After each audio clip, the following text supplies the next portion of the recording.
Pasukan Israel kembali meluncurkan serangan ke kota Jenin, tepi barat Palestina pada Rabu 11 Mei 2022. Dalam serangan itu, beberapa orang dikabarkan menjadi korban. Salah satunya seorang jurnalis Al Jazeera, Shirin Abu Akleh, dikabarkan tewas tertembak saat tengah meliput di wilayah tersebut. Insiden penembakan itu diketahui sempat rekam dalam sebuah kamera dan tersebar di media sosial. Dikutip dari Tribun Medan, Kementerian Kesehatan Palestina mengatakan Shirin dikabarkan meninggal setelah mengalami luka tembak di kepala. Saat kejadian, ia langsung dilarikan ke rumah sakit terdekat dalam kondisi kritis. Namun tak berselang lama pihak rumah sakit menyatakan bahwa nyawa Shirin tak dapat diselamatkan.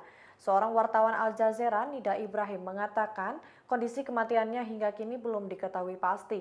Namun ia mengklaim bahwa rekannya meninggal saat tengah meliput peristiwa yang terjadi di Jenin, tepatnya saat pasukan Israel tengah melakukan serangan di kota itu. Kabar ini membuat warga Palestina turut kehilangan dan menyampaikan kesedihannya lewat media sosial. Pasalnya, jurnalis Al Jazeera itu diketahui telah mempertaruhkan dirinya untuk meliput agresi Israel di Palestina selama 2 pekan.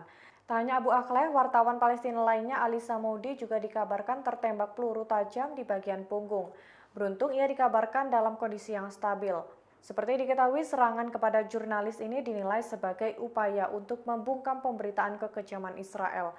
Namun Direktur Pelaksana Al Jazeera, Gil Strendel, dengan tegas mengatakan bahwa mereka akan terus bekerja dan tak takut meskipun banyak upaya teror untuk membungkam jurnalis. Terima kasih sudah nonton. Jangan lupa like, subscribe, dan share ya.